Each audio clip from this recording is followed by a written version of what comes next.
अस्सलातु वस्सलामु अलैका या नबी अल्लाह व अला आलिका व अस्हाबिका या नूर अल्लाह।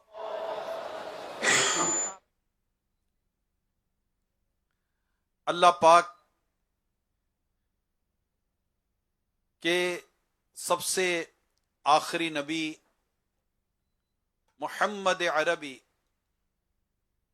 सल्लल्लाहु तआला अलैहि व आलिहि वसल्लम ने इरशाद फरमाया, यानी जिसे ये बात पसंद हो कि वो अल्लाह पाक से इस हाल में मिले कि वो उससे राजी हो, तो उसे चाहिए कि वो मुझ पर कसरत से दुरूद शरीफ पढ़े। सल्लु अलल हबीब सल्लल्लाहु तआला अला मुहम्मद।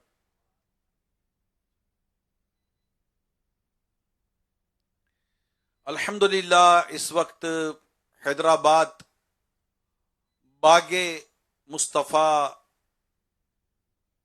ग्राउंड में दावत इस्लामी का सुन्नत भरा अजीम शान इज्तिमा ये जारी है। आज नवंबर की 7 तारीख 2025 सिने हिजरी और 2025 सिने ईस्वी और ये 16 जुमादिल उला 1447 से हिजरी है।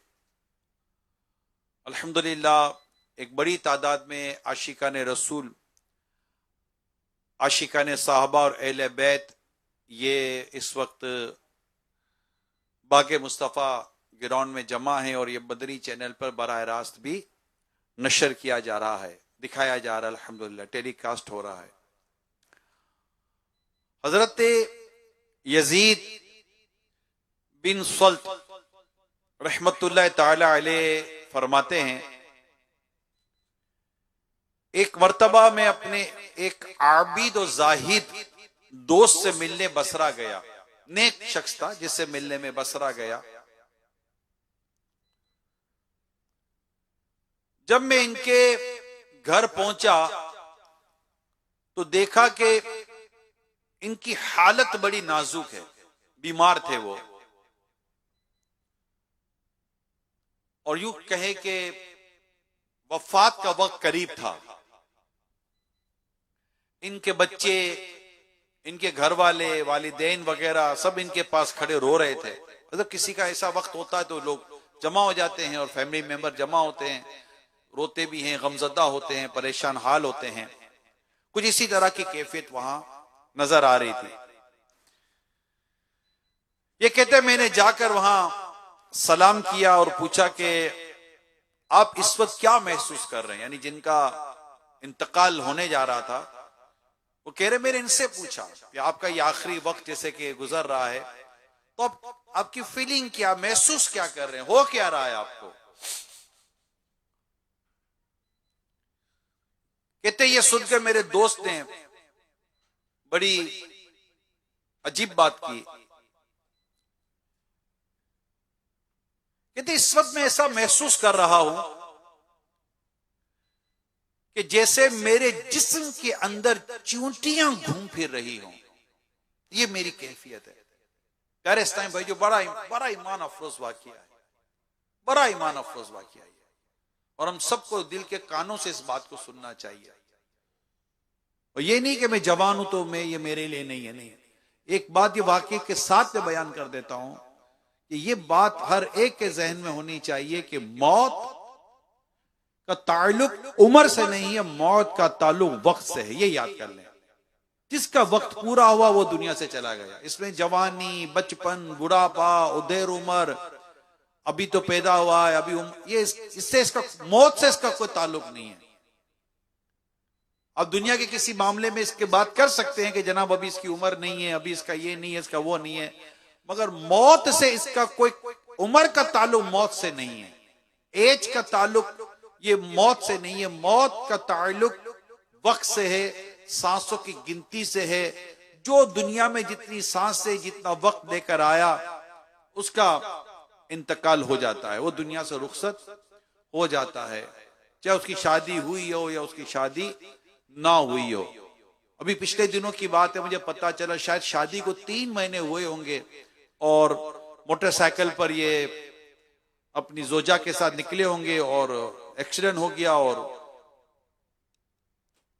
मर्द का इंतकाल हो गया। शादी को 3 महीने हुए थे। जो मुझे इतना में, अल्लाह पाक उनको उनकी मगफरत करे, इनके लवाकिन को अल्लाह पाक सबर अता फरमाए। तो अब गौर से सुनिएगा ये क्या कह रहे हैं, और इसमें हमारे लिए सीखने समझने के लिए और इबरत के और सबक कितने मदनी फूल हैं, ये अब सुनिएगा। तो दोस्त इनको कहने लगे कि इस वक्त जो मेरी कैफियत है ना वो ये है कि जैसे मेरे जिस्म के अंदर चींटियां घूम रही हैं। इतनी देर में वालिद रोने लगे, इनकी बातें सुनकर वालिद रोने लगे। तो अब मेरे दोस्त ने अपने वालिद से सवाल किया, ए मेरे मेहरबान वालिद, आपको किस चीज ने रुलाया? कहने लगे मेरे बेटे तेरी जुदाई का गम मुझे रुला रहा है, तेरे मरने के बाद मेरा क्या बनेगा? फिर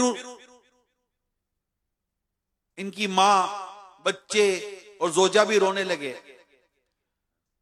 तो मेरे दोस्त ने अपनी अम्मी से पूछा, वालिदा से, ए मेरी मेहरबान मां आप क्यों रो रही हो?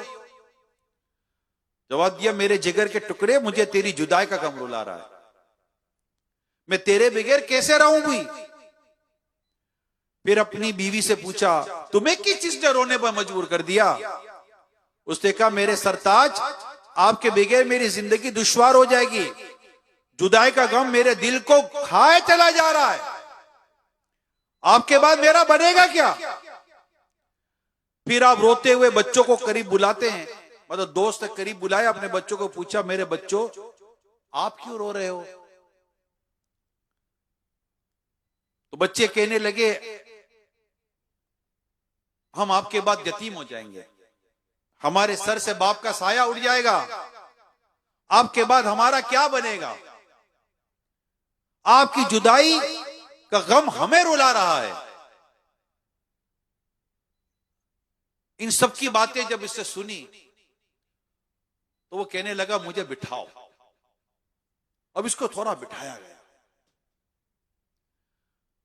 और बैठकर उसने जो कुछ कहा, तवज्जो से सुनिए, मदनी चैनल के नाजरीन और सोशल मीडिया वालों सब तवज्जो से सुनो, बागे मुस्तफा हैदराबाद के इस मैदान में जमा होने वालों तवज्जो से सुनो, ये शख्स बात क्या कर रहा है और क्या मैसेज हमें पहुंचा रहा है। ये शख्स ये कहने लगे, मुझे बिठाओ।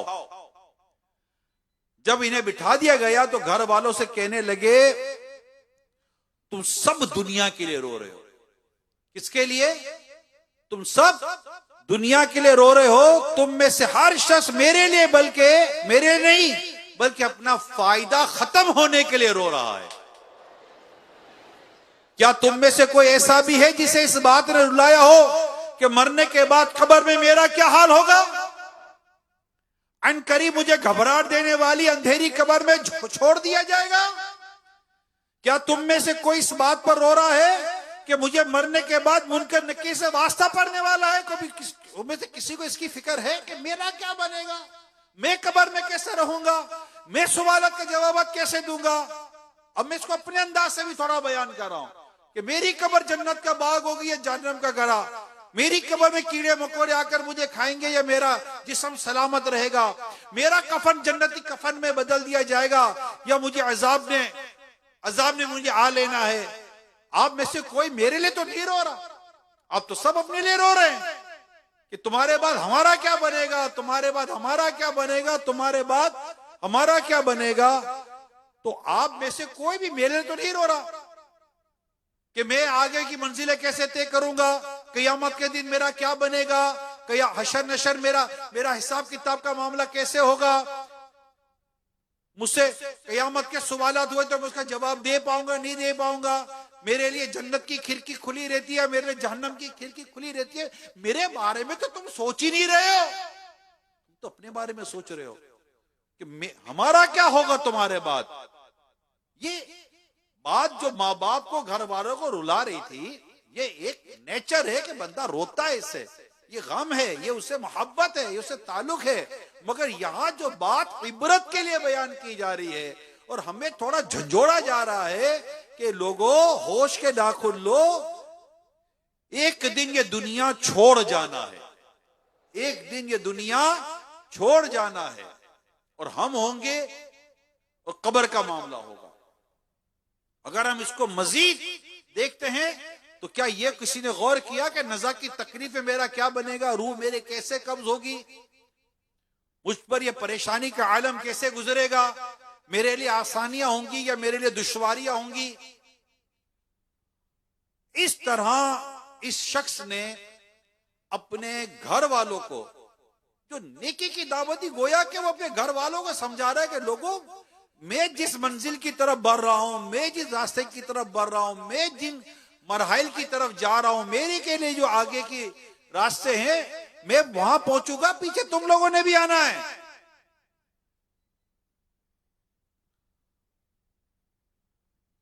ये इस तरह की बातें उसने अपने घर वालों से कही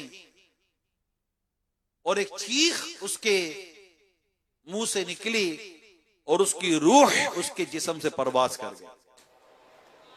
अल्लाह करीम हमें इबरत हासिल करने, सबक हासिल करने की तौफीक अता फरमाए और हमें दुनिया की फिक्रों से बचकर अल्लाह पाक आखिरत की सोच इख्तियार करने की तौफीक अता फरमाए।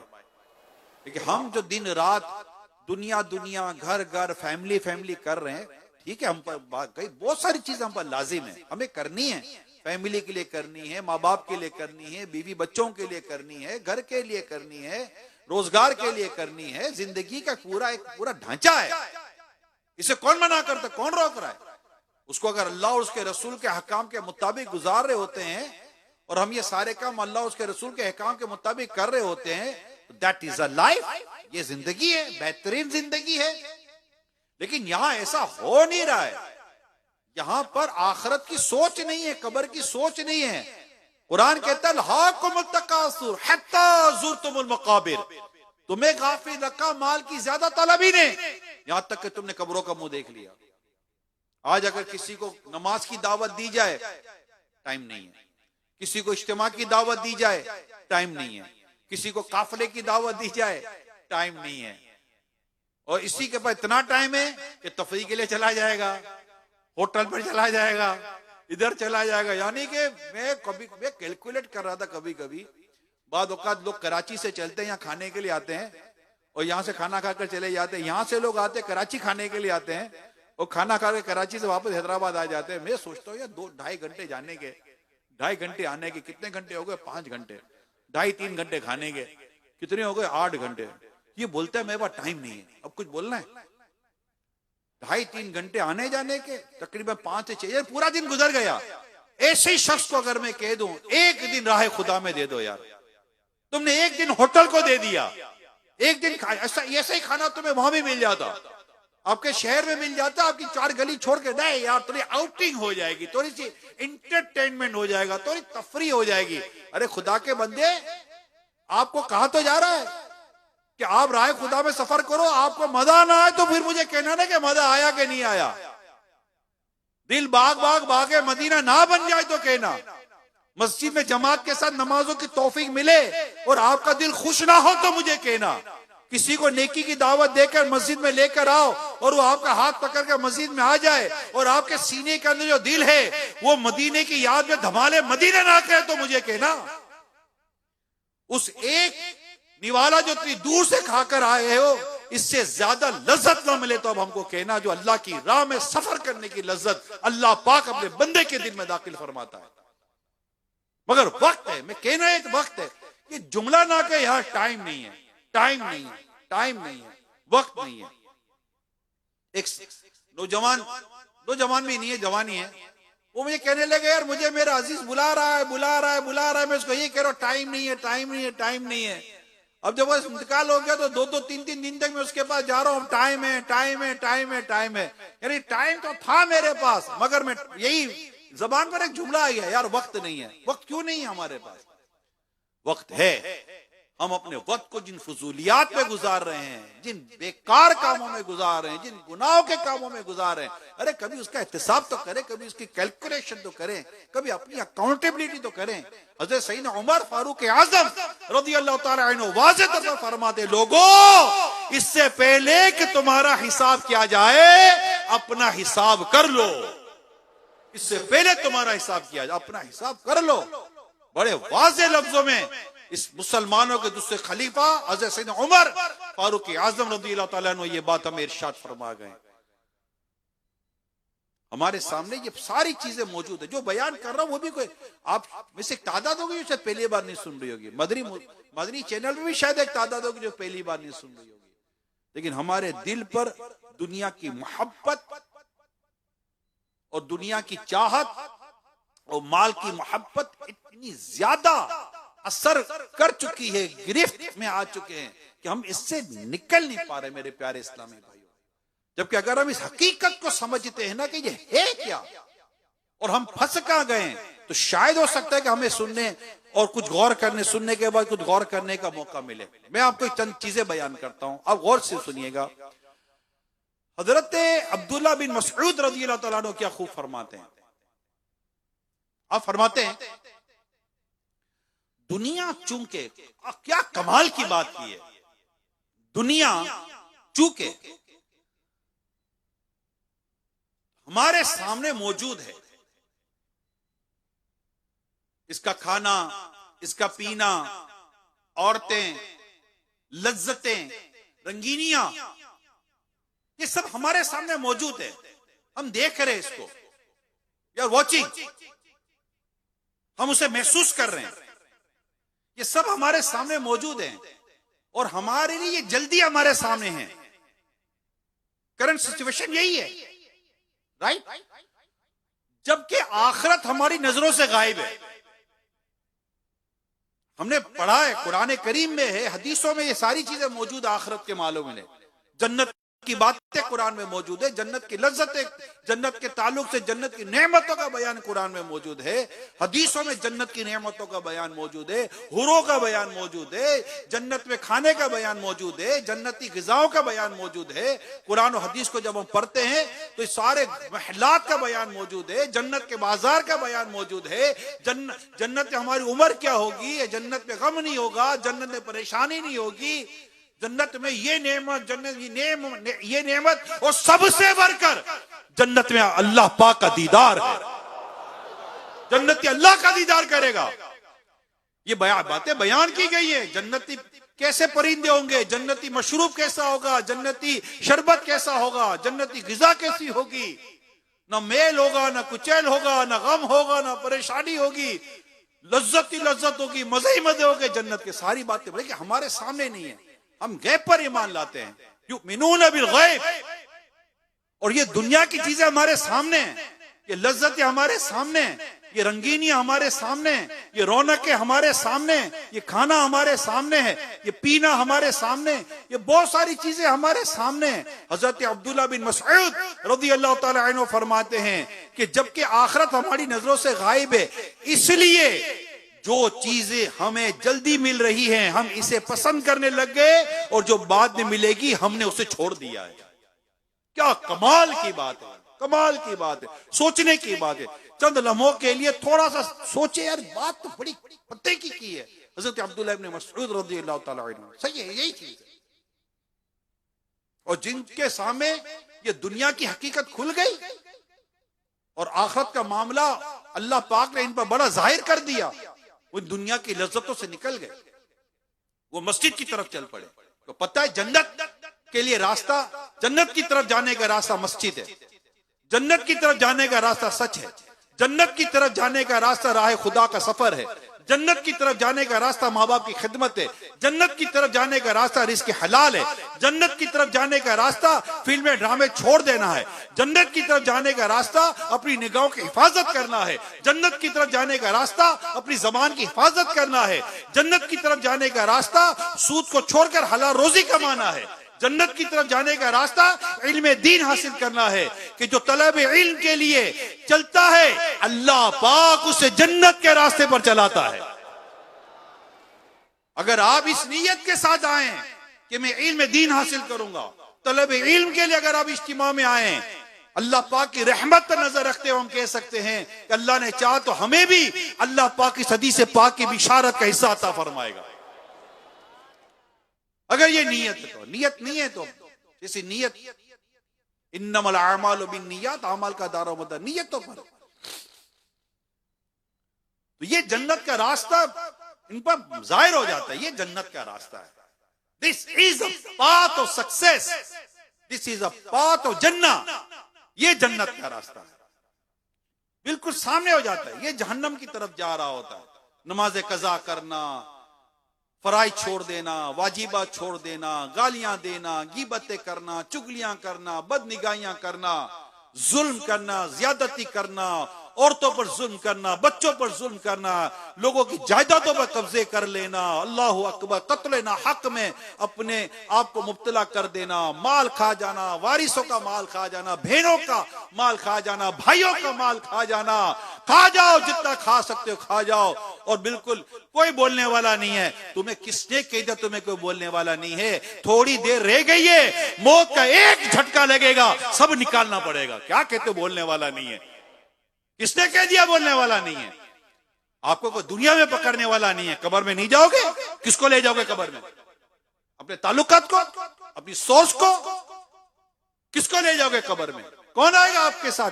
जो भी जिस तरह गुनाहगार है, मैं उन सबको कह रहा हूं, कौन आएगा कब्र में हमारे साथ? कोई नहीं आएगा कब्र में।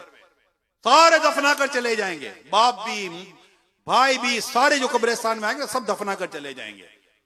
और अगर थोड़ी देर होगी तो एक दूसरे से बात करेंगे, नहीं यार जल्दी करो काम पे जाना है। हाँ मैं सही बोल रहा हूं, और जल्दी करो काम पे जाना है। हमारे किसी जानने वाले का इंतकाल हो गया था, तो मैं ताजियत के लिए गया था, तो मैंने कहा यार कुछ वक्त दे दो ना, कोई एक आध दिन राह खुदा में, कोई 3 दिन का काफिला, तो कोई इस तरह नियत कर लो इज्तिमा में। तो मैं इनके फेस रीडिंग और कुछ इजहार मेरे सामने आया कि जैसे वक्त नहीं है। मैं कहा देख ले कितना करीबी अजीज, कितना करीबी दोस्त, कितना करीबी साथी आपका फैमिली मेंबर दुनिया से चला गया। मैं तो कह रहा हूं कि इसाले सवाब के लिए 3 दिन ही दे दो यार, कोई एक दिन ही राह खुदा के मुसाफिर बन जाओ। एक इनको तरकीब दिला रहा था, कोई 4 हफ्तावार इज्तिमा की नियत ही कर लो, मदनी मुज़ाकरों में शिरकत की नियत ही कर लो, कोई इलाके में कोई देखिए इज्तिमाई बात करो, नियत ही करो। यकीन माने एक बॉडी लैंग्वेज होती है, कुछ थोड़ा सा वो एक्सप्रेशन होता है, और कुछ इस तरह की बात समझाने का इसी वक्त नहीं है। नहीं है, ठीक है, वक्त अब इंतजार करें कि शायद ऐसा ना हो जाए कि हमारा इंतकाल हो और हमारे इंतकाल कर भी कोई आकर किसी को बोले कि यार अब आपका ये अजीज चला गया, तो कुछ इनके इसाले सवाब के लिए वक्त तो दे दो। हो सकता है वो बैठे हुए भी यही कहेंगे यार हमारे पास वक्त नहीं है। और अगर ये बात आप तक पहुंचेगी तो सोचो कब्र में आपको कितनी तकलीफ होगी यार, मेरे जानने वाले मेरे अजीजों को आज मेरे इसाले सवाब के लिए वक्त नहीं है। ये सब इबरत है, क्योंकि जहां में है इबरत के हर सू नमूने, मगर तुझको अंधा किया रंगबू ने, कभी गौर से भी ये देखा है तूने, कभी गौर से भी ये देखा है तूने, जो आबाद थे वो मकां अब है सुने। क्यों? जगह जी लगाने की दुनिया नहीं है, ये इबरत की जा है, तमाशा नहीं। इबरत है, यकीन माने इबरत है, इतनी इबरत है। ये जो मैंने आपको बयान किया ना, एक फैमिली के ताल्लुक से जो डिस्कशन हुई, इतनी इबरत है। मैं पाकिस्तान के बाहर एक बहुत ही प्यारे हमारे मुहिब थे, उनका इंतकाल हो गया था।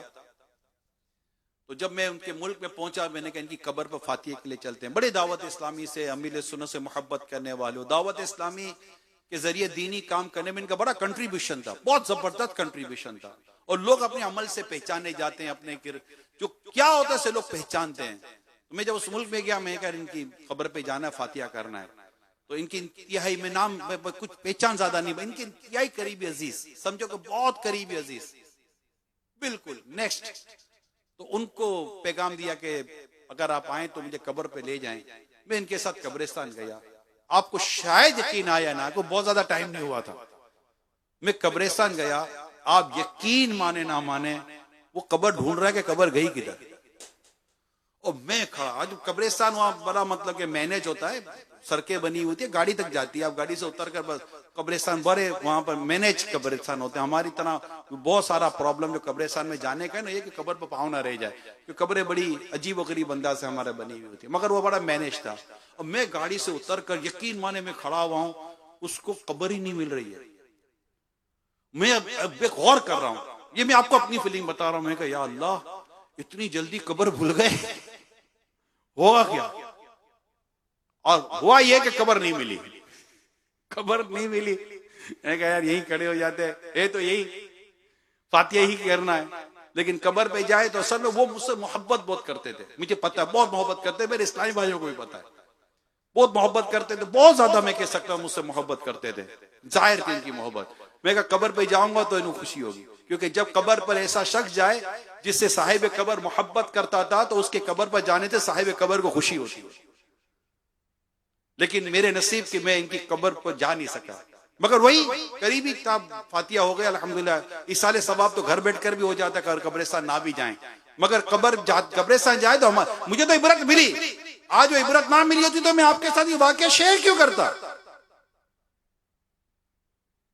मगर समझना ये है कि इन्हीं फैमिली, इन्हीं खानदान, इन्हीं लोगों के लिए हमें जो कुरान और हदीस और शरीयत के मुताबिक इनके साथ जो हमें जिंदगी का एक अंदाज रखना है, उसको तो कोई भी इनकार नहीं करेगा, बल्कि बात सूरतों में अगर नहीं करेगा तो गुनाहगार हो जाएंगे। लेकिन इनके लिए, घर के लिए, खानदान के लिए, दोस्तों के लिए क्या हम आखिरत को नजरअंदाज करेंगे? ये तो नादानी है, तो किसी सूरत दुरुस्त नहीं है, तो गफलत है। तो अभी आप मजीद सुनिए कि जैसे मैंने हज़रत अब्दुल्लाह इब्न मसऊद रज़ी अल्लाह तआला अन्हु की आपको मैंने इरशाद बयान किया। अगर आगे चलते हैं तो प्यारे आका सल्लल्लाहु तआला अलैहि वसल्लम ने क्या खूब इरशाद फरमाया। फरमाते हैं दुनिया से बेरगबती, माल को जाया कर देने और हलाल को हराम कर देने का नाम नहीं, बल्कि दुनिया से किनारा कशी तो यह है कि जो कुछ तेरे हाथ में है वो इससे ज्यादा काबिल एतमाद ना हो जो अल्लाह पाक के, जो अल्लाह ताला के पास है, जो रब के पास है, इस पर भरोसा कर। प्यारे आका सल्लल्लाहु हज़रत अब्दुल्लाह बिन उमर रज़ी अल्लाह तआला अन्हुमा फरमाते हैं रसूल अकरम सल्लल्लाहु अलैहि वसल्लम ने मेरा कंधा पकड़कर फरमाया दुनिया में यूं रहो गोया तुम मुसाफिर हो या राह चलते। हज़रत अब्दुल्लाह बिन उमर रज़ी अल्लाह तआला अन्हुमा फरमाते हैं कि जब तुम शाम पालो तो सुबह का इंतजार ना करो, सुबह के मुंतजिर ना रहो, सुबह का इंतजार ना करो, और जब सुबह पालो तो शाम की उम्मीद ना रखो। अपनी तंदुरुस्ती से बीमारी के लिए और जिंदगी से मौत के लिए कुछ तोशा ले लो, कुछ सामान ले लो। ये उससे पूछो मेरे प्यारे समझो जो बीमार हो गया है। मैं आपको बता रहा हूं, मुझे एक बीमार कहने लगे, एक मरीज है, अल्लाह पाक उनको शिफा अता फरमाए, अभी दुआ करें। और भी कुछ मुझे दुआओं के लिए पैगाम आए, अब याद आए तो मैं कह दूं। कोई कहां परेशान है, कहां परेशान है, बेगुनाह कैदी हैं, बेकसूर बेचारे बंद हैं, और तरह तरह के मसाइल दुनिया में हैं। और जहां जहां भी मतलब दुआओं के लिए कहा गया है, जो जो याद आ रहे हैं, जो तस्वुर में आ रहे हैं, आप इतने सारे बड़ी तादाद में माशाअल्लाह आशिकान रसूल नेक लोग जमा हैं। जहां 40 अल्लाह के नेक बंदे, उसमें अल्लाह का वली जरूर होता है। दुआ कर दे अल्लाह पाक उन सब का बेड़ा पार फरमा दे, अल्लाह पाक इनकी मुश्किलें आसान फरमाए, इनकी नेक दुआएं अल्लाह कबूल फरमाए, नेक व जायज कामों में अल्लाह पाक इनकी मदद करे, मददगार पैदा फरमाए। अल्लाह पाक इनकी दुख दर्द परेशानियों पर अपनी रहमत की नजर फरमाए। और ये दुआएं अल्लाह पाक यहाँ मौजूद इस्लामी भाई और जितने आशिकान सहाबा अहले बैत, आशिकान रसूल मदनी चेहरे पर, सोशल मीडिया पर है, जोर से आमीन कह दे। अल्लाह पाक इस दुआएं हमारे इन सब के हक में कबूल फरमाए और हमारी बेहिसाब मग़फ़िरत फरमा दे। कह दे आमीन, कह दे आमीन, आमीन, आमीन। हम बेहिसाब बख्शे गए, यकीन मानो निकल गए, बेहिसाब बख्शे जाए, ये दुआ करो यार, बेहिसाब बख्शे जाए वरना मर जाएंगे। हदीस में आया, हदीस पाक में आता है जिससे हिसाब हुआ फंस जाएगा, जिससे हिसाब वापस जाएगा। दुआ क्या करो, हिसाब ना हो। आका दो जहां सल्लल्लाहु अलैहि वसल्लम दुआ क्या करता, अल्लाहुम्मा हासिबनी हिसाबन यसीरा, अल्लाहुम्मा हासिबनी हिसाबन यसीरा। या अल्लाह, हम मुझसे आसान हिसाब लेना, हिसाब में आसानी फरमाना। और इसमें यह होता है कि जिसे हिसाब में आसानी हुई वो अल्लाह पाक की रहमत से बख्शा जाएगा, जन्नत में दाखिल कर दिया जाएगा। इसका खुलासा कुछ इसी तरह है। तो आप भी दुआ करो, या अल्लाह बेहिसाब बख्श दे। इम्तिहान के कहां काबिल हूं मैं प्यारे अल्लाह, इम्तिहान के कहां काबिल हूं मैं प्यारे अल्लाह, बेसबब बख्श दे मौला, तेरा क्या जाने हूँ मैं प्यारे। दुआ करो, दुआ करो, दुआ करें। इम्तिहान के काबिल हूँ मैं प्यारे अल्लाह, बेसबब बख्श दे मौला, तेरा क्या जाता है। बेसबब बख्श दे मौला, तेरा क्या जाता है। अल मदद या शय अबरार मदीने वाले, अल मदद या शय अबरार मदीने वाले, कल्ब से खौफ खुदा दूर हुआ जाता है। कल्ब से खौफ खुदा दूर हुआ जाता। तो इम्तिहान के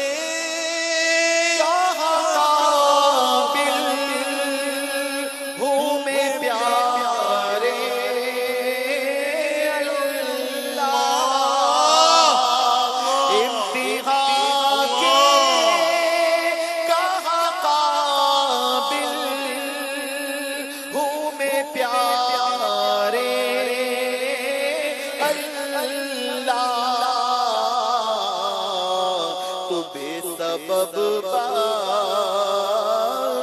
दे मौला, तेरा क्या जाता है। लाओ वो अश्क कहाँ से जो सियाही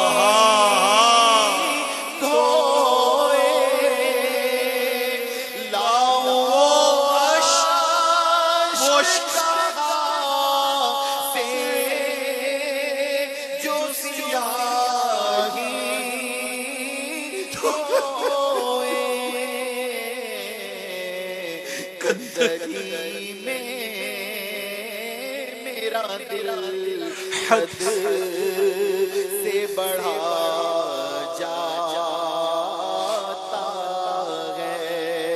गंदगी में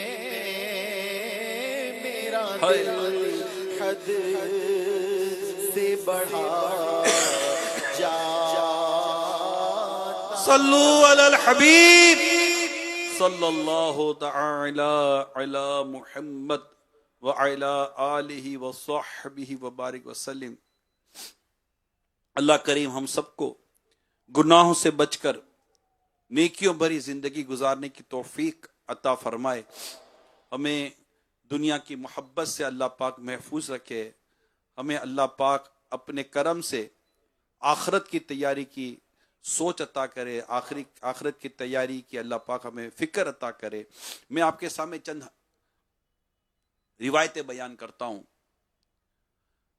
नबी रहमत सल्लल्लाहु ताला अलैहि वसल्लम ने इरशाद फरमाया, बड़ी तवज्जो से सुनिएगा, जो शख्स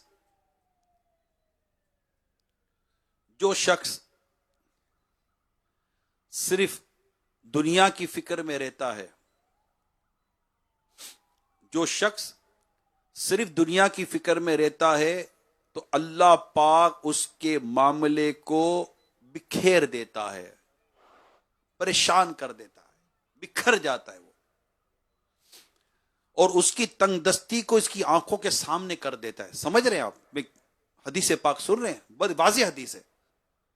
जो शख्स सिर्फ दुनिया की फिक्र में रहता है, तो अल्लाह पाक उसके मामले को परागंदा, परेशान, बिखेर देता है, और उसकी तंगदस्ती को उसकी आंखों के सामने कर देता है, और इससे दुनिया से सिर्फ उतना ही हिस्सा मिलता है जितना उसके लिए पहले से लिख दिया गया है। और जो शख्स आखिरत का इरादा करता है, तो अल्लाह पाक उसके मामले को इकट्ठा कर देता है, मुजतमे कर देता है। ये जो बिखरा हुआ और ये जो मुंतशिर होता है, ये एक समेट दिया जाता है।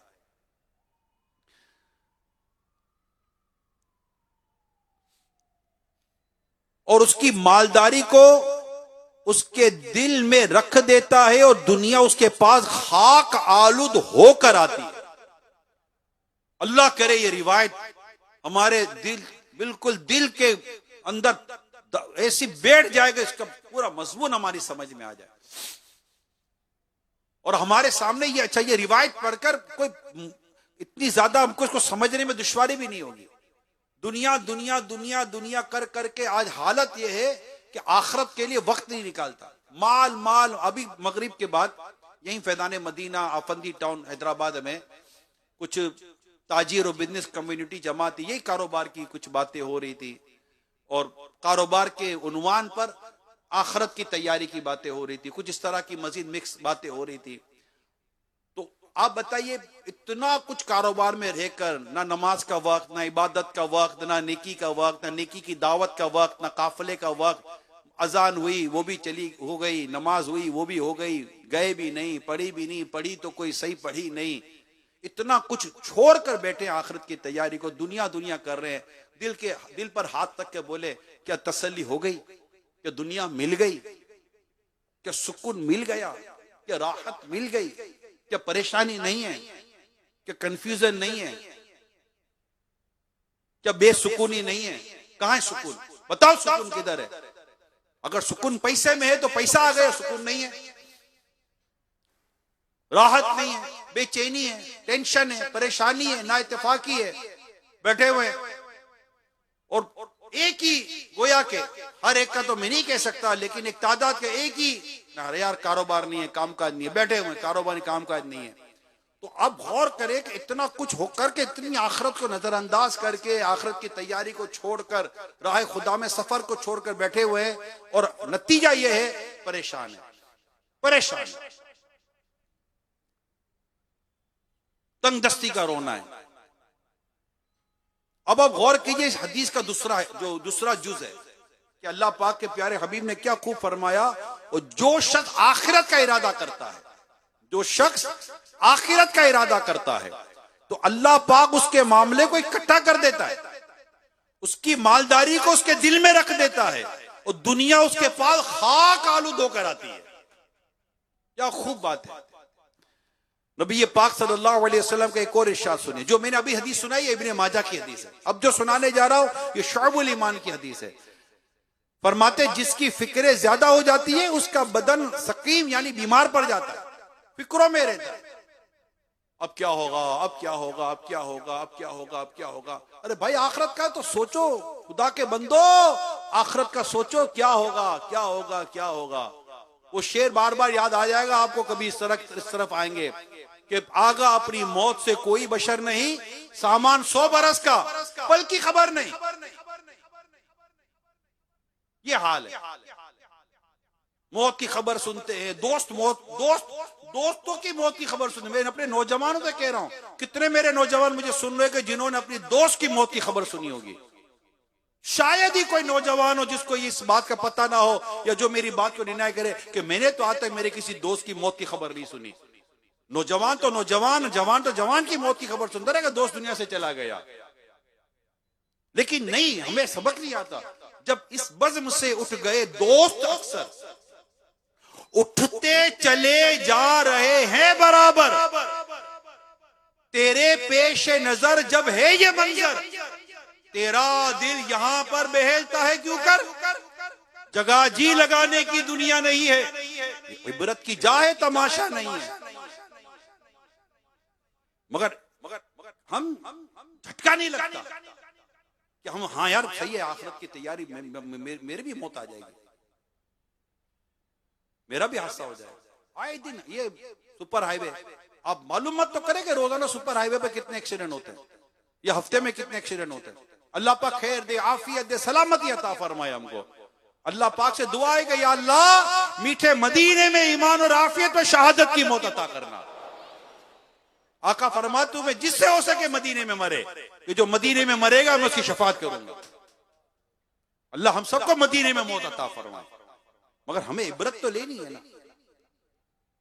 और आखिरत की फिक्र की तरफ आए, गम आखिरत की तरफ चले। हमारा बनेगा क्या? अल्लाह पाक के कुछ फरिश्तों को, हदीस पाक है, अल्लाह पाक के कुछ फरिश्तों की औलाद आदम के रिस्क पर ड्यूटी लगी हुई है। जी हाँ, फरिश्तों की ड्यूटियां लगी है औलाद आदम के रिस्क पर। अल्लाह पाक इनसे फरमाया, अल्लाह पाक ने इन फरिश्तों से फरमाया हुआ है कि जिस बंदे को ऐसा पाओ कि उसने सब फिक्रें छोड़कर एक आखिरत की फिक्र को अपना लिया, हाँ, सब फिक्रें छोड़कर एक आखिरत की फिक्र को अपना लिया है, तो आसमान और जमीन, परिंदों और इंसानों को इसके रिस्क का जामीन बना दो। और जिस बंदे को रिस्क की तलाश में पाओ और उस तलाश रिस्क में उसने अदल और इंसाफ और सच्चाई का रास्ता इख्तियार किया हुआ हो, तो उसके लिए उसका रिस्क पाक और आसान कर दो। और जो शख्स तलाश रिस्क की राह में शरई हद को तोड़े, खिलाफ शरा काम करे, इस्लाम के अहकाम से हटकर अपने रिस्क की तरफ जाए, ये खुलासे के साथ अर्ज कर रहा हूं, थोड़ी सी वजाहत के साथ, इसकी ख्वाहिश पर, उसको इसकी ख्वाहिश पर छोड़ दो, फिर वो इस दर्जे से बढ़ नहीं सकता जो मैंने इसके लिए लिख दिया है। एक और हदीस सुनिए, जिसने अपनी तमाम फिक्रों को सिर्फ एक फिक्र बना दिया, और वो है आखिरत की। तो अल्लाह पाक उससे इसकी दुनिया की फिक्र के लिए काफी है। ये भी इब्ने माजा की हदीस सुना रहा हूं। और जिसकी फिक्रें दुनिया के अहवाल में मशगूल रही, दुनिया दुनिया ही करता रहा, तो अल्लाह पाक को इसकी परवाह नहीं होगी कि वो किस वादी में हलाक हो रहा है। अब ये वाज़े हदीसें हमारे सामने आ रही हैं, और इतनी हदीसें मैंने अभी आपके सामने बयान की, इतनी बातें बयान की। अब गौर करें कि इस वक्त हमारे माशरे का हाल क्या है। इतनी आखिरत से दूरी, इतनी आखिरत की तैयारी से दूरी, इतनी कब्र की तैयारी से दूरी, इतनी ज्यादा इबादत और नेकी के कामों से दूरी और मस्जिद से दूरी। अल्लाह की पनाह, आप क्लब जाके देखो, ये अल्लाह अजीब अजीब जो क्लब से बने हुए हैं, जो खेल कूद के जो क्लब बने हुए, बैठे हुए लोग, कोई नशे में लगा हुआ है, कोई शराब में लगा हुआ है, कोई जुए में लगा हुआ है, कोई बदकारियों में लगा हुआ है, कोई किस में लगा हुआ है, लगे हुए हैं। कोई गाने हैं तो बाजे, तो फिल्में, तो ड्रामे, तो मौसीकी, तो फंक्शन, तो ये और वो, डोल तमाशे और पता नहीं क्या क्या हो रहा है। शादियों की तो हालत देखो, अल्लाह की पनाह, ये शादियां हो रही है कि क्या हो रही है, इल्ला माशाअल्लाह, इल्ला माशाअल्लाह। शादियों की हालतें तो देखो, अल्लाह की पनाह, कैसी कैसी रसूमात, गाने बाजे, म्यूजिकल, तरह तरह की भी हयाई, तरह तरह के अजीब गरीब हाल है। शर्म नबी, खौफ खुदा, ये भी नहीं वो भी नहीं, ऐसा हाल बुरा हुआ है। ये आशिकान रसूल, आपके सीने में जो दिल है, ये इसमें दर्द नहीं होता यार। ये जब देखते हैं आप कि यार मस्जिद खाली है, मस्जिद की वीरानी देखकर आपका दिल दुखता नहीं है, आपको ऐसा रहता नहीं है मैं कुछ करूं। ये मस्जिद का हाल तो देखो, बाजार में कोई नहीं आता, आपकी नींदें उड़ जाती हैं। मस्जिद में कोई नहीं आता, आपको परेशानी नहीं होती यार। आपका बाजार खाली हो जाए तो आपको तकलीफ हो जाती है।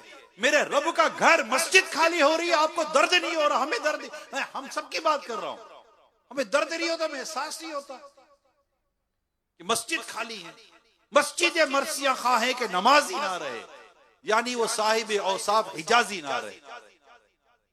ये हाल है मस्जिदों, मस्जिद की वीरानी, ये दर्दमंद मुसलमान को खून के आंसू रुलाती है। कभी फजर की नमाज में जाकर मस्जिद का हाल तो देखें, हाल क्या है। एक सफ नहीं होती, एक सफ नहीं होती। एक साहब से मेरी बात हुई, बहुत जानने वाले हैं, फजर में माशाल्लाह नमाज के लिए जाते, तो इनसे मैंने फजर की हाल अहवाल लिए तो बड़े खुश थे। 60-70 इस्लाम भाई आ रहे हैं, माशाल्लाह खुश थे। 60-70 इस्लाम भाई, लेकिन चलो शुक्र है अल्लाह का 60-70 आ तो रहे हैं। फिर मैंने एक सवाल किया, मैं कह ये बताइए कि आपके महल्ले में नमाजी कितने, मुसलमान कितने? अगर इनकी आधी तादाद भी अगर आपकी मस्जिद में आ जाए तो मस्जिद तो कम पड़ जाएगी। मैंने कहा यार ये लम्हा, ठीक है, ये शुक्र का पहलू जरूर है कि जो 60-70 आ तो रहे, मगर ये लम्हा फिक्र नहीं है कि एक बड़ी तादाद मुसलमानों की फजर में जमात में आ ही नहीं रही है।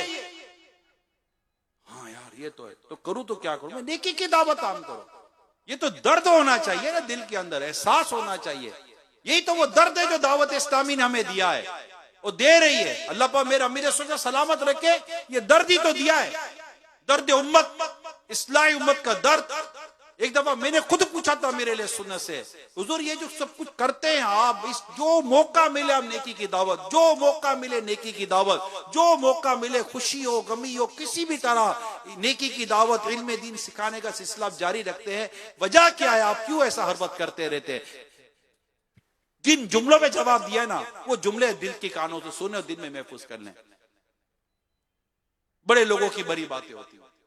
इस्लाह उम्मत का दर्द, 4 लफ्ज क्या फरमाया?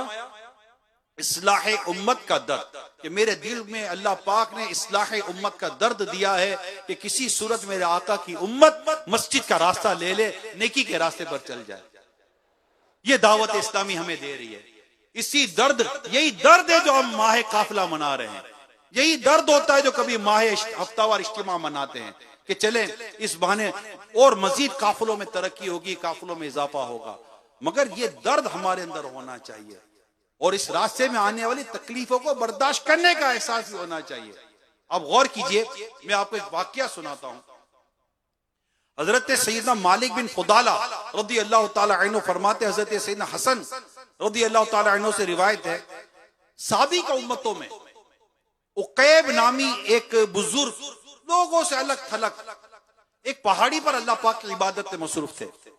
एक मर्तबा इन्हें खबर मिली कि करीबी शहर में एक जालिम बादशाह जुल्म और सितम का बाजार गरम किए हुए बड़ा जुल्म कर रहा है, बड़ा सता रहा है लोगों को, और बिला वजह हाथ काट रहा है, पांव काट रहा है, कान काट रहा है, लोगों पर इतनी ज्यादती कर रहा है। जब आपको इत्तला मिली तो आपके अंदर अमर बिल मारूफ व नही अनिल मुनकर, यानी नेकी की दावत देने और बुराई से मना करने का एक अजीम जो जज्बा था, शिद्दत इख्तियार कर गया। और आप कहने लगे मुझ पर लाजिम है कि मैं इस जालिम को अल्लाह पाक से डरने की तलकीन करूं और इसे अजाब इलाही से डराऊं। चुनाचे आप नेकी की दावत देने और बुराई से मना करने के अजीम जज्बे के तहत पहाड़ से उतरे और उस जालिम हाकिम के पास पहुंच गए। उसे बड़ी ही जुर्रत मंदाना अंदाज में आपने फरमाया, तो अल्लाह से डर। वो बदबख्त जालिम बादशाह गुस्से में आ गया और बड़े मुतकब्बिराना अंदाज में, बड़े तकब्बुर वाले अंदाज में कहने लगा, तेरे जैसा हकीर शख्स मुझे अल्लाह पाक से डरने का हुक्म दे रहा है, तेरी औकात क्या है? बादशाह था। जब ओहदा बड़ा होता है, कोई मनसब बड़ा होता है, तो बंदे में ये आ जाती है चीजें। वो सामने वाले को हकीर समझता है, नेकी की दावत देने वाले को अहमियत नहीं देता। मैं बादशाह हूं, मैं हकीम हूं, मेरे हाथ पे पावर है, मेरे हाथ पे इख्तियार है। वो किसी को खातिर में नहीं लाता, मगर अल्लाह की लाठी भी आवाज है। खैर हजरत ने उसे बड़ी नेकी की दावत दी और उसने भी हजरत की बड़ी गुस्ताखी की और कहा कि मैं अब आपको सजा दूंगा और ऐसी सजा दूंगा जो किसको मिली होगी। फिर जालिम हाकिम ने हुक्म दिया कि इनके कदमों से इनकी खाल उतारना शुरू करो और सर तक इसकी खाल उतारो, ये दर्दनाक अजाब में मुब्तला हो और इसकी रूह तड़प तड़प कर इसके बदन से जुदा हो। अब बादशाह का हुक्म था, हुक्म पाते ही लोग आगे बढ़े। ऐसा होता है, वो ये नहीं देखते कि ये जुल्म का हुक्म दे रहे हैं या कौन सा हुक्म दे रहे हैं। आखिर यजीद पलीद ने भी तो जुल्म का ही हुक्म दिया था ना, इब्न जियाद ने भी जुल्म का हुक्म दिया था ना। यजीदियों ने इमाम अली मकाम इमाम हुसैन रज़ी अल्लाह तआला अन्हु पर जुल्म किया ना, माल की लालच में, इक़्तिदार की लालच में, जो भी आप लालच बोलो, भूल जाते हैं ये माल इक़्तिदार की लालच, ये भुला देती है। अल्लाह पाक का खौफ जैसे दिल से निकल जाता है, डरते नहीं है और इनके लोग भी फिर नहीं डरते। तो कारिंदे आगे बढ़े और इस अजीम मुबल्लिग को जमीन पर लेटा दिया और अब इनके कदमों से खाल उधेरनी शुरू की। वो सब्र और शुक्र के पैकर बने रहे, जबान से उफ तक ना निकल रहा था, लेकिन जब इनकी खाल उधेर कर पेट तक लाई गई तो शिद्दत दर्द से मुंह से दर्द भरी आह निकली। इन्हें हुक्म इलाही पहुंचा, अकीब सब्र से काम लो, हम तुझे गम और दुख दर्द के घर में से निकाल कर, यानी इस दुनिया से निकाल कर राहत और आराम के घर जन्नत की तरफ लेके जा रहे हैं और इस तंग और तारीख दुनिया से निकाल कर वसी और जन्नत में तुम्हें दाखिल करेंगे। हुक्म इलाही पाकर वो अजीम मुबल्लिग जो नेकी की दावत देने और बुराई से मना करने के लिए पहाड़ से उतरे थे, अपनी उस पहाड़ में होने वाली इबादत को छोड़ा कि मैं जाकर अल्लाह के दीन की दावत दूंगा। वो इस दर्दनाक तकलीफ और बर्दाश्त करते रहे। जब जालिमों ने इनकी खाल चेहरे तक खींची, फिर शिद्दत दर्द से मुंह से आ निकली। इन्हें फिर हुक्म इलाही पहुंचा, यकीब तेरी इस मुसीबत तो दुनिया और आसमान की मखलूक रो रही है। तुम्हारी इस तकलीफ ने फरिश्तों की तवज्जो तुम्हारी तरफ कर दी, तुम्हारी तरफ करा दी। अगर तूने तीसरी मर्तबा भी ऐसी पुरदर्द आ भरी तो मैं जालिम कौम पर दर्दनाक अजाब भेजूंगा और इन्हें शदीद अजाब का मजा चखाऊंगा। ये हुक्म इलाही पाकर वो खामोश हो गए और फिर बिल्कुल भी मुंह से आवाज ना निकली, इस खौफ से कि कहीं मेरी वजह, मेरी आहोजारी से अल्लाह पाक मेरी इस कौम को अजाब में मुब्तला ना फरमा दे। मैं नहीं चाहता कि मेरी वजह से कोई अजाब में मुब्तला हो। फिर आखिर इन अजीम मुबल्लिग की खाल सारे जिस्म से उधर ली गई और इस तरह आखिर तक इनकी जबान से कोई आवाज ना निकली और इनकी रूह इनके जिस्म से जुदा हो गई। ये जो हम तक दीन पहुंचा है, इस्लाम पहुंचा है, मेरे प्यारे इस्लामी भाइयों, ये यूं ही नहीं पहुंचा। जरा गौर करें, नबी पाक सल्लल्लाहु तआला अलैहि वसल्लम ने इस राह में कितनी तकलीफें बर्दाश्त की, सहाबा इकराम अलैहिम रिदवान ने कितनी तकलीफें उठाई, ताबईन तबा ताबईन ने कितनी तकलीफें उठाई, आइमे मुज्तहिदीन ने कितनी तकलीफें उठाई और हम तक ये दीन पहुंचा, हम तक ये इस्लाम पहुंचा, हम तक इस्लाम की बातें पहुंची। मैं हजरत अपने शेख बहाउद्दीन जिक्रिया मुल्तानी रहमतुल्लाह ताला अलैह को पढ़ रहा था कि वो नेकी की दावत देने का जो इनका अंदाज था और जो इस तरह ये मुबल्लिगीन तैयार करते थे, काफिले तैयार करते थे, नेकी की दावत के लिए ये तरकीब बनाया करते थे, जबानें सिखाते थे और करते करते ये अल्हम्दुलिल्लाह बड़े दूर दूर तक ये काफिले सफर कराते थे और अपने साथ ये कितनों को साथ लेकर चलते थे। मैं पढ़ रहा था कि हजरत बहाउद्दीन जिक्रिया मुल्तानी सोहरवर्दी रहमतुल्लाह ताला अलैह, बहाउद्दीन जिक्रिया मुल्तानी अलैह रहमा जो हैं, इनके साथ था कौन? तो मैं पढ़ के हैरान हो गया कि हजरत सैयदना बाबा फरीद मसऊद गंजे शक्कर चिश्ती इनके साथ थे, हजरत उस्मान वरवंदी लाल शहबाज कलंदर सोहरवर्दी इनके साथ थे, हजरत मखदूम सैयद जलालुद्दीन हुसैन बिन अली सरक पोश बुखारी सोहरवर्दी अलैहि रहमा इनके साथ थे और इन 4 बुजुर्गों को तरीकत के 4 यार भी कहा जाता है, और ये नेकी की दावत की धूमें मचाते थे। इन हजरात ने सरंदीप, दिल्ली, कश्मीर, सूबा खैबर पख्तूनख्वा, बल्ख, बुखारा, कोहे सुलेमान और सिंध के मुख्तलिफ इलाकों सखर, सेवन, मंगोपीर और इनके मुजाफात की तरफ सफर फरमाकर राह खुदा में सफर इख्तियार किया और अल्लाह के बंदों को दीन के करीब करने की कोशिश करते रहे। तो ये हम तक जो दीन पहुंचा है, हम तक जो इस्लाम की बातें पहुंची हैं, आज अल्हम्दुलिल्लाह इनके दम कदम से मसाजिद बनी है। साउथ अफ्रीका में डरबन शहर है, सूफी साहब बड़ा मशहूर मजार है, आपने शायद मदनी चैनल पे देखा होगा। अमीर सुन्नत ने भी वहां हाजिरी दी है, मैंने भी हाजिरी दी है। तो उनके मजार पर एक बग्गी रखी है, नहीं घोड़ा गाड़ी होती थी, बग्गी रखी हुई, यानी घोड़ा तो नहीं था, वो गाड़ी रखी हुई थी घोड़े के साथ जो बनती है। तो मेरे साहिब को पूछा बग्गी क्यों रखी है यहाँ पर, ये जो आपने रखा है? तो इन्होंने कहा कि उस वक्त, पुरानी बात है, बहुत पुरानी बात है, का हजरत सूफी साहब अलैहि रहमा इसी बग्गी में साउथ अफ्रीका में घूमकर मसाजिद बनाया करते थे,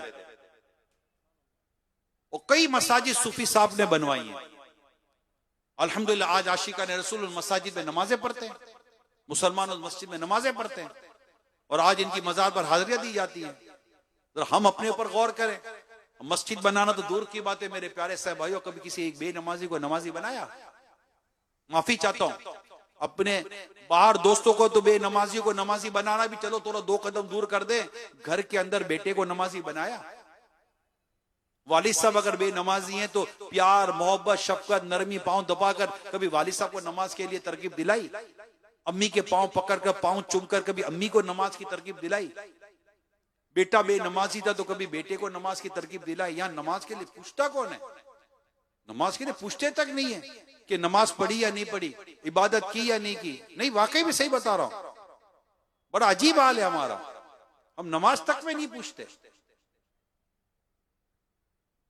सरकार सल्लल्लाहु ताला अलैहि वसल्लम एक मरतबा घर में दाखिल हुए, मुझे फिर इतना कुछ इस तरह याद आया, तो कोई बच्चा था, तो आपने घर में दाखिल होते ही सबसे पहला सवाल पता है क्या किया?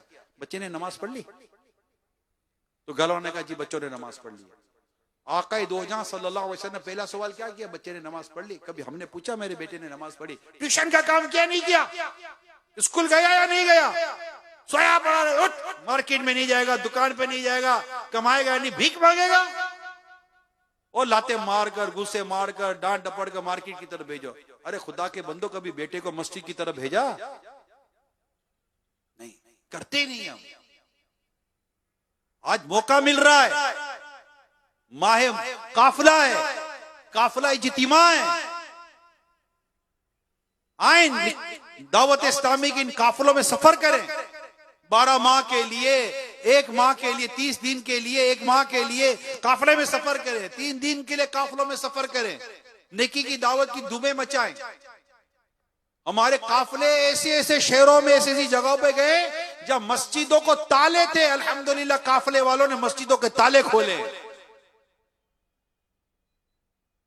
मस्जिदों में झाड़े पड़े हुए थे, मानी मस्जिदें साफ नहीं हुई थी, जब मस्जिदें खोली गई अल्हम्दुलिल्लाह झाड़ू दे देकर, सफाई कर कर मस्जिदों को फाल किया, बहाल किया, नमाजों के लिए आबाद किया मस्जिद को। कभी जाकर देखे तो सही। जी हाँ, मैं आपको सही बता रहा हूं, ये मेरे बाबू सिंध के इस्लामी भाइयों, कभी राह खुदा में सफर करके देखे, मस्जिद की वीरानी देखकर दिल ना रोए तो मुझे कहिएगा। इतनी मस्जिदें मगर खाली हैं, और कई मस्जिदें मिलेंगी जिनमें एक नमाजी भी नहीं मिलेगा आपको, बल्कि शायद आपको जाकर मस्जिद का दरवाजा खुलवाया जाएगा। मैं सबसे पहले जिस काफिले में मैंने सफर किया था, अगर मैं भूलता नहीं हूं, शायद ये 91-92 की बात कर रहा हूं, दावत इस्लामी के उस वक्त हर 2 माह में 4 दिन के काफिले होते थे, और मुझे इस्लामी में काफिले में ले गए, बिल्कुल नया नया मैं दावत इस्लामी के दीनी माहौल में आया था। और मुझे, अगर मैं गलती नहीं कर रहा तो हाजी नूर मोहम्मद थेम गोट, अगर आज भी हो तो मुझे पता नहीं है, 91 की मैं बात कर रहा हूं, अगर मैं गलती नहीं कर रहा तो। और आज इस वक्त 2025 है, उस वक्त मेरी उम्र कितनी होगी? अब 21 साल का मैं होऊंगा जब मैं ये बात कर रहा हूं, 21 या 22 साल का। आज मेरी उम्र कमोबे 57 साल की है, इतनी पुरानी बात मैं कर रहा हूं। और हर 2 महीने में 4 दिन दावत इस्लामी के काफिले सफर करते थे। और मुझे हाजी नूर मोहम्मद थेमगोड ले गए मस्जिद के अंदर, पहला मेरा दावत इस्लामी का काफिला, और मेरी पहली यूं दावत इस्लामी में एंट्री थी, यूं समझिए आप। और हमारे अमीर काफिला भी क्या खूब थे। मुझे शायद जोहर या असर कोई एक नमाज होगी, जिस मस्जिद में काफिला रुका था वहां से ये मुझे आगे ले गए, थोड़ा अंदर में गांव की तरफ, और अंदर ले जाकर मुझे याद है, ये मैं नहीं भूलता, नमाज मुझे सही याद नहीं कि जोर थी कि असर थी, मगर मुझे याद है मेरे प्यारे इस्लामी भाइयों, मस्जिद मैंने खुद अपने हाथों से खोली है। मस्जिद बंद थी, बहुत बड़ी मस्जिद नहीं थी मगर थी मस्जिद, और बंद थी। और मुझे मेरे इस्लामी भाई ने कहा, इमरान अजान दो। मैंने अपनी जिंदगी में पहली बार अजान दी थी, जिंदगी में पहली बार अजान काफिले में दी है। उस वक्त आप सोचिए कि मैं नया नया दावत इस्लामी के दीनी माहौल में आया था, अजान देने का तो कभी तसव्वुर ख्वाब में भी नहीं सोचा था कि हम जैसा आदमी अजान भी देगा यार। मगर ये काफिले की बरकत थी कि जिसकी बरकत से मस्जिद को खोलना नसीब हुआ, और मस्जिद को साफ करना, अगर शायद मुझे याद पड़ता है, साफ करना नसीब हुआ, और मस्जिद में पहली मर्तबा यानी मस्जिद अजान देना, थोड़ा शायद बाहर से अजान दिलाई होगी अगर मैं याद करता हूं, तो अजान देना नसीब हुआ। और आप गौर कीजिएगा, उस वक्त अजान देने के बाद शायद याद पड़ता है कि हम दोनों ने नमाज पढ़ी थी, मुझे शायद अमीर काफिला ने या मेरे इस्लामी ने मुझे नमाज पढ़ाई होगी। एक नमाजी भी नहीं आया था मस्जिद के अंदर। वो मुझे बिल्कुल मंजर याद है, मैं अभी आपसे कह रहा हूं, मुझे मंजर याद है। अगर वो मेरे इस्लामी भाई सुन रहे हो आज भी, अल्हम्दुलिल्लाह, मेरी पिछले थोड़े देर पहले भी मेरी मुलाकात हुई इनसे, फैजान मदीना आए थे, मैं कहा याद है मुझे काफिले में लेकर गए थे 4 दिन के। और शायद अगर मदनी चैनल पर सुनो तो उनको याद आ गया होगा कि इमरान को वो बात याद है, इमरान को वो बात याद है। मैं आपका एहसानमंद हूं कि आपने मुझसे अजान दिलाई थी। क्या आप नहीं चाहते कि आपके साथ भी ऐसा कोई अमल हो? आप नहीं चाहते कि काफिलों में जाएं और कोई गैर मुस्लिम आपकी नेकी की दावत सुन रहा और आपके करीब आकर बोले कि मुझे कलीमा पढ़ा, मैं मुसलमान होता हूं, और आप बोलो यार मैं कलीमा पढ़ा रहा हूं, फौरन उसको कलीमा पढ़ा कर मुसलमान कर दें। अब मैं आपको पकड़ू तो आप हाथ में भी नहीं आओगे कि मुझे क्या पता था कि मेरे जैसे से भी इस्लाम और दीन का ऐसा काम होगा कि गैर मुस्लिम मेरे जरिए कलीमा पढ़कर मुसलमान बन जाएगा। जी हाँ, ये सादत काफिले वालों को नसीब होती है। अब कभी सफर तो करे काफिलों में, काफिले में है क्या? मस्जिद में दाखिला, मस्जिद में रहना है, तहज्जुद की नमाज मस्जिद में जमात के साथ तहज्जुद मिलती है, फजर की नमाज जमात से मिलती है, बाहर निकलकर और फजर में लोगों को जगाते हैं, और फजर के बाद कुरान करीम का वो तफसीर होती है, दर्स होता है, नाश्ता, दोपहर का खाना, रात का खाना, वही 3 टाइम होता है। आराम भी होता है अल्हम्दुलिल्लाह, जबरदस्त आराम भी होता है। इनमें दीन सीखने को मिलता है, नमाज सीखने को मिलती है, वजू सीखने को मिलता है, नेकी का काम कैसे करना ये सीखने को मिलता है। काफिले को आप सोचे, काफिला कई को होता है यार काफिला है क्या, क्योंकि काफिले में सफर करेगा तो पता चलेगा काफिला क्या है।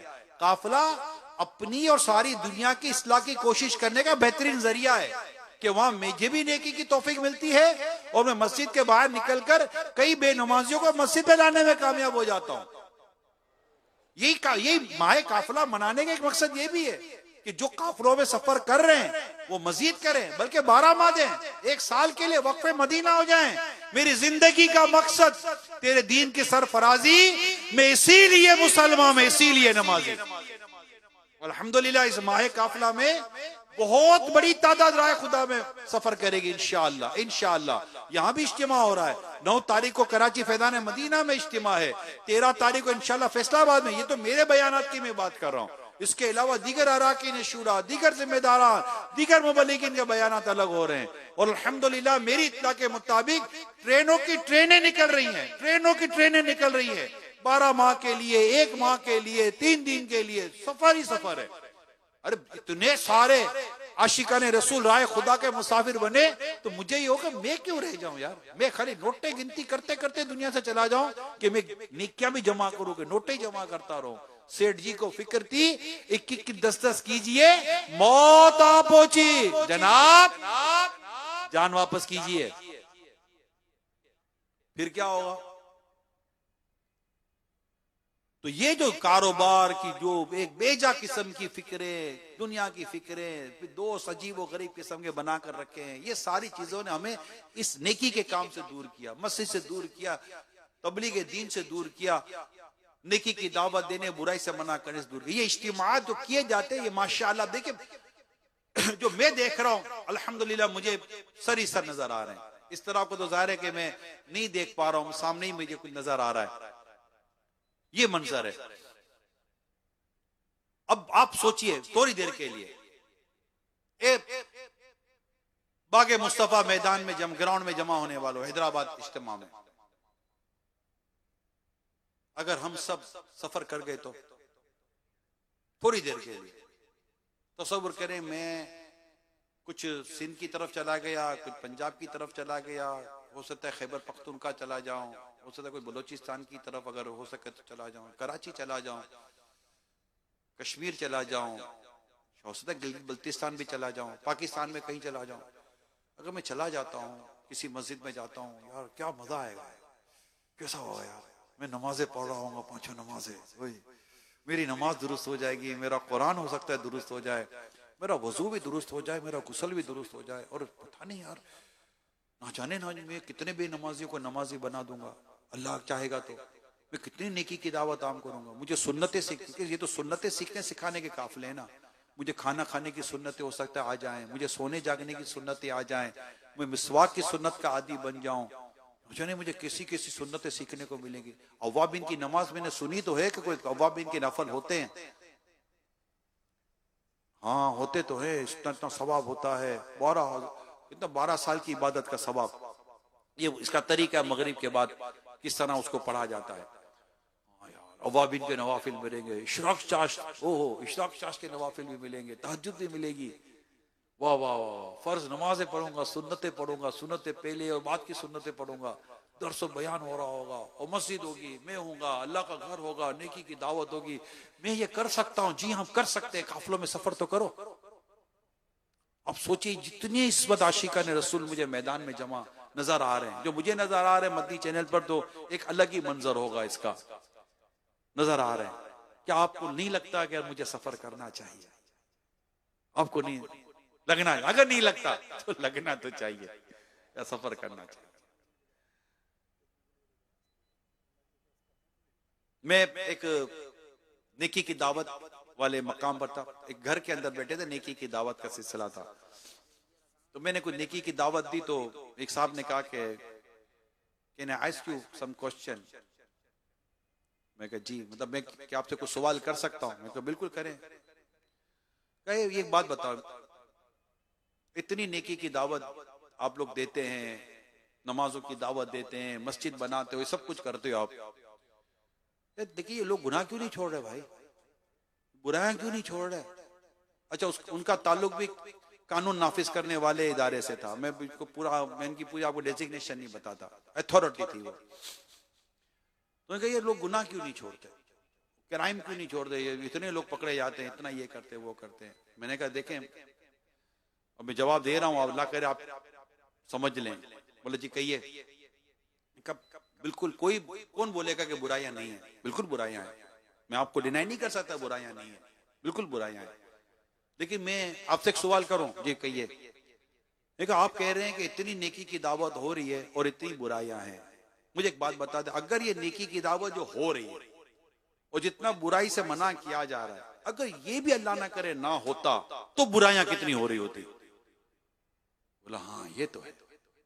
देखो जो हो रही है ये कम नहीं है, मैं मानता हूं, मगर आप सोचिए कि जो हो रही है नेकी की दावत, अगर खुदा ना करता ये भी ना हो रही होती, हाल क्या होता? आप समझ रहे हैं? बोला ये तो है। देखिए कितने लोग आ गए भैया जेलों में और इधर उधर, एक तादाद मस्जिद में आज भी है, एक तादाद नमाजी आज भी है, एक तादाद कुरान पढ़ने वाली आज भी है, एक तादाद दाढ़ी वाली, इमामे वाली, नेकी करने वाली आज भी है, बुराई से बचने वाली आज भी है। ये कैसे हो गए? ये कहां से आ गए? ये कैसे नेक बन गए? चोर डाकू लुटेरे तरह तरह के क्रिमिनल एक्टिविटीज के अंदर मुब्तला लोग, ये कैसे तौबा करके राय खुदा में आ गए? ये अजीब और गरीब किस्म के लोग, बदमाश और गुंडे किस्म के लोग मस्जिद के इमाम कैसे बन गए? ये मैंने खुलासा आपको अर्ज कर रहा हूं। बोला हाँ ये तो है। अच्छा वो एडमिट कर गए, मैं अब मेरी बारी है, अब मैं एक सवाल आपसे करता हूं, बोला जी ये सवाल मैं आपसे भी कर रहा हूं, मैं मदरी चैनल वालों से भी कर रहा हूं, मैं सोशल मीडिया वालों से भी कर रहा हूं। अब मैंने से एक और सवाल किया, सवाल पर मैंने एक और सवाल किया, मैंने अब मुझे आप सवाल का जवाब दो कि ये जितने लोग नेकी की दावत दे रहे हैं, बुराई से मना कर रहे हैं, उसका ये नतीजा है कि चले इतना फिर भी कुछ नेकी का काम और मस्जिदों में नमाजी और कुछ हो रहा है। अब ये गौर करें कि जो नेकी की दावत नहीं दे रहे, जो बुराई से मना नहीं कर रहे, वो सिर्फ अंदर अंदर कह रहे होते हैं यार कैसे होगा कैसे होगा, अगर ये भी नेकी की दावत देने वाले बन जाए तो जरा सोचो कि फिर मस्जिद की आबादकारी किस हद तक पहुंचेगी, फिर नेकी की दावत का काम किस हद तक पहुंचेगा, फिर गुनाहों से बचने वालों की तादाद कितनी होगी। फिर हम देखते हैं कि कौन अपने बूढ़े माँ बाप को ओल्ड हाउस में दाखिल करवाता है। फिर हम देखेंगे कि गली कुचों में किस तरह लोग शराबे पीकर मर गया करते हैं। फिर हम देखेंगे इंशाल्लाह नेकी की दावत बढ़ेगी, आपकी गली से शराब पीने वाले कम हो जाएंगे। नेकी की दावत बढ़ेगी, आपकी गलियों में जुए खेलने वाले कम हो जाएंगे। नेकी की दावत बढ़ेगी, आपके इलाके की मस्जिद आबाद हो जाएंगी। वरना यह मौजिन पांचों वक्त पुकारते रहते हैया अलस सलाह हैया अलल फलाह, आओ नमाज की तरफ, आओ भलाई की तरफ, कोई चलता ही नहीं है इल्ला माशाअल्लाह। मगर जब नेकी की दावत आम होगी, हमारी मस्जिद आबाद होंगी, लोग मस्जिद की तरफ चलेंगे। तो ये जितने आशिकान रसूल इस वक्त मुझे मैदान बागे मुस्तफा ग्राउंड में सुन रहे हैं, मैं इन सब से दरखास्त करता हूं अल्लाह की रजा के लिए, इस ग्राउंड से इज्तिमा से हाथों हाथ, अगर हाथों हाथ नहीं सफर करते तो अगले दिन, इसके अगले दिन, एक हफ्ते में, 10 दिन में, इन्हीं दिनों में आप काफिला मकतब पे जाकर जिम्मेदार को लिखवा दो, भाई मुझे लिख लो आप, मैंने कम से कम भी एक माह के काफिले में तो जाना है, कम से कम 3 दिन के काफिले तो मैंने जाना ही जाना है, आप मेरे को लिख लो। नवंबर का महीना गुजर जाए और मैं काफिले में ना जाऊं तो मुझसे बात करना। इस तरह का कोई गरम जोशी वाला अंदाज अगर अल्लाह करे मिल जाए, और मदनी चैनल पर जो मेरी इस्लामी बहनें सुन रही हैं और आपके साथ जो इस्लामी भाई बैठे हुए हैं, जरा इनको एक नजर यूं देख लें और इनको कहें कि ये आपको भी कह रहा है, आप भी जाओ मदनी का, आप भी जाओ काफिले के अंदर।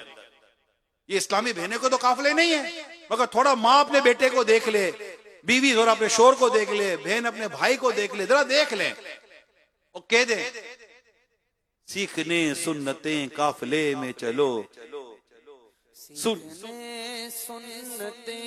काफिले में चलो, लूटने। तो ये इस्लामी बहनें भी अपना रोल प्ले करें, माए अपना रोल प्ले करें। आपके हम क्या कर सकती हैं, आप भेजें इनको।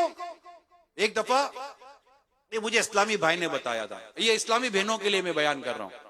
एक इस्लामी भाई ने बड़ी प्यारी बात की, मदरी मुज़ाकरा जारी था, अल्लाह करे मदनी मुज़ाकरा देगा, हर हफ्ते मदनी मुज़ाकरा होता है मदनी चैनल पर, कल हफ्ता है, कल मदनी मुज़ाकरा होगा इंशाअल्लाह पाकिस्तानी वक्त के मुताबिक 8:15 बजे। अमीर सुन्नत आते हैं और अल्हम्दुलिल्लाह सवाल के जवाब देते हैं, अल्लाह करे का मदनी मुज़ाकरे देखने वाले बन जाए। तो एक मदनी मुज़ाकरा चल रहा था, तो अमीर अहले सुन्नत ने मदनी मुज़ाकरे में यूं कहा होगा, ये मुझे उसी इस्लामी भाई ने बताया जिनका बयान मैं आपको समझे कि उनके बयान को मैं बयान कर रहा हूं। क्या मैं घर बैठा चाय पी रहा था और अमीर सुन्नत ने कहा कि ए कराची के इस्लामी भाइयों, आओ आप भी फैज़ान मदीना आ जाओ मदनी मुज़ाकरे में। अमीर सुन्नत का एक अंदाज है, बड़ी अपनाईद वाला अंदाज इख्तियार करते हैं। वो मुझे इस्लामी भाई कह रहे, मैं चाय पी रहा था, किचन से मेरे बच्चों की अम्मी की आवाज आई, ये आपको कह रहे हैं हजरत, आप घर में क्या कर रहे हो, आप जाओ ना फैज़ान मदीना में, मैं हूं घर में, मैं मदनी चैनल पर बैठकर अमीर दोस्तों का मदनी मुज़ाकरा देख लूंगी, ये आपको कह रहे हो जाओ फैज़ान मदीना। और वो इस्लामी भाई फैज़ान मदीना में मुझे कह रहे हैं कि यार ये हो रहा है, या हो रहा है हमारे साथ, मैं सही तो हो रहा है, हमारा काम है मस्जिद में जाकर जमा से नमाजें पढ़ना, औरतें पढ़ लेगी घर के अंदर, हमारा काम है मदनी मुज़ाकरे के लिए मस्जिद में आ जाना, इस्लामी बहनें देख लेगी मदनी चैनल पर, हम नहीं निकलेंगे तो कैसे काम होगा। तो मेरी इस्लामी बहनों, अपने घर के महरीम को काफिलों में सफर कराओ, इनको कहे जाइए और हमारे लिए भी सवाब के, हमें भी सवाब मिलेगा और हमारे लिए भी दुआएं कीजिएगा। जी हाँ, अल्लाह ने चाहा आपकी कोशिश होगी तो नेकी की दावत देना, बुराई से मना करना आपका भी काम है, आप भी इनको काफिलों में सफर करवाइए। कॉलेज, यूनिवर्सिटीज, तालीमी इदारे, सब के सब काफिले में, बाजार, मार्केट, बिजनेस कम्युनिटी, सारे काफिले में आपकी फैक्ट्री है और आपके साथ मुलाजिम है, 50 है, 100 है, 200 है, 500 है, 1000 है, 10,000 है, सबको काफले का कोई जदवल बना दे, भाई आप भी काफले में जाओ, आप भी नेकी की दावत आम करो। आपके पास 2 मुलाजिम है, एक एक करके इनको काफले बोलो, चलो एक पे आ जाओ, एक पे मैं जाऊंगा, फिर एक में दूसरा चला जाएगा, सब काफले में चलो। आप सोचिए जब हम अल्लाह की रहमत से काफला काफला करेंगे, मस्जिद मस्जिद जाएंगे, तो ये जो हमारा दर्द है ना कि मस्जिदों में नमाजी नहीं है, ये इंशाअल्लाह काफलों के जरिए मस्जिद में नमाजी आएंगे।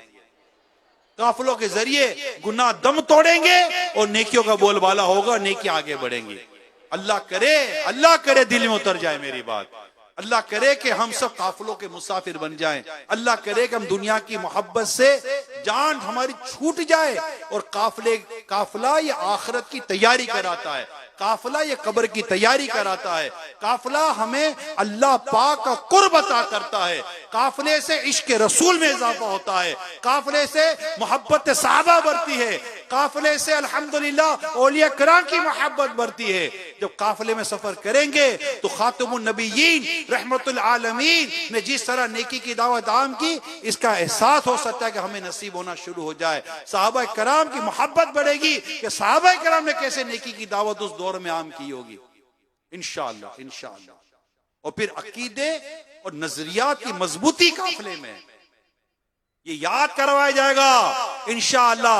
मोहम्मद मुस्तफा आखिरी नबी, जोरदार नारा लगाओ, मोहम्मद मुस्तफा सबसे आखिरी नबी। अच्छा, अब ये जो माइक पे जिन्होंने कहा ना, ये माइक के बगैर लगा, मैं इस केबिन में बैठकर मैं अपने इस्लामी भाई की आवाज सुनना चाहता हूं। मोहम्मद मुस्तफा, और जोर से, मोहम्मद मुस्तफा अहमद मुजतबा आमिना का लाडला और हर सहाबीए नबी, हर सहाबीए नबी, हर सहाबीए नबी, सब सहाबियात भी अल्हम्दुलिल्लाह। मोहब्बत इलाही, मोहब्बत रसूल, मोहब्बत सहाबा, मोहब्बत अहले बैत, मोहब्बत औलिया, मस्जिद की मोहब्बत, कुरान की मोहब्बत, तिलावत की मोहब्बत, नेकी से मोहब्बत, ये मिलती है काफले में।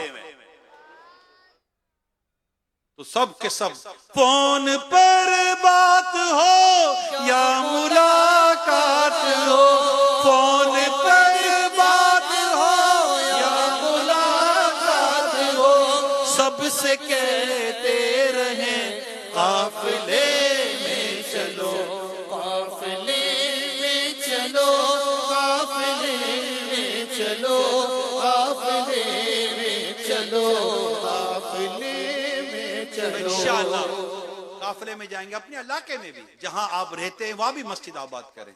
अभी मैं जैसे कह रहा था, मगरिब के बाद हम बैठे थे, कुछ खाना वाना खाया, साथ बिजनेस कम्युनिटी थी, तो भाई क्या करना चाहिए, मैं कहा यार कम से कम 2 काम तो संभाल लो।